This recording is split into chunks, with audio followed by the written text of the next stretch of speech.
শিশুদের নিউমোনিয়া কিভাবে ছড়ায়? নিউমোনিয়া বিভিন্নভাবে ছড়াতে পারে। সাধারণত নিউমোনিয়া ভাইরাস ও ব্যাকটেরিয়া শিশুর নাক ও গলায় পাওয়া যায়, যা শিশুর নিঃশ্বাসের সাথে শরীরে প্রবেশ করে ফুসফুসকে সংক্রামিত করে।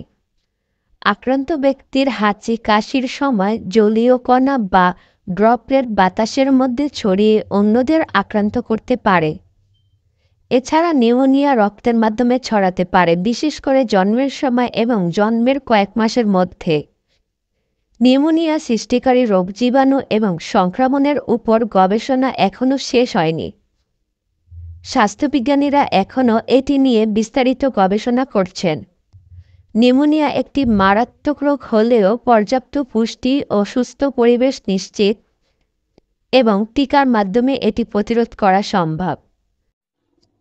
বাচ্চার ক্ষুধা বৃদ্ধি করবে যেসব খাবার: দই, লেবু, আমলকি, কুমড়োর বীজ, গাজর, দারুচিনি, আদা ও তুলসী, তেঁতুল, অষ্টচূর্ণস্য।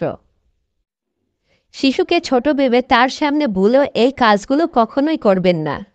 শিশুকে ছোট ভেবে তার সামনে কখনোই কাপড় পরিবর্তন করবেন না, কেননা বয়স 2 বছর পার হওয়ার পর বিভিন্ন বিষয় ক্ষুদ্র ঘটনা বাচ্চাদের সারা জীবন মনে থাকে। বাচ্চাকে সামনে রেখে কখনো অন্যের সমালোচনায় মুখর হবেন না, তাহলে আপনার বাচ্চা হিংসাত্মক মনোভাব নিয়ে বড় হতে থাকবে। বাচ্চাকে অবুঝ ভেবে তাকে দেওয়া ছোট ছোট প্রতিশ্রুতিগুলো কখনোই ভঙ্গ করবেন না। যেমন, যদি তাকে বলেন, খেয়ে নাও, তোমাকে নিয়ে বাহিরে ঘুরতে যাব, তাহলে সত্যি তাকে বাহিরে নিয়ে যান। বাচ্চাকে দেওয়ার ছোট ছোট প্রতিশ্রুতিগুলো যদি ভঙ্গ করেন, তাহলে সে একসময় আপনাকে আর বিশ্বাস করবে না। আপনি কি জানেন শিশুকে প্রাকৃতিক পরিবেশে কেন খেলতে দিবেন? শিশুকে যত বেশি পরিবেশের বিভিন্ন উপাদানের সংস্পর্শে আসতে দিবেন, তত তার রোগ প্রতিরোধ ক্ষমতা বাড়বে।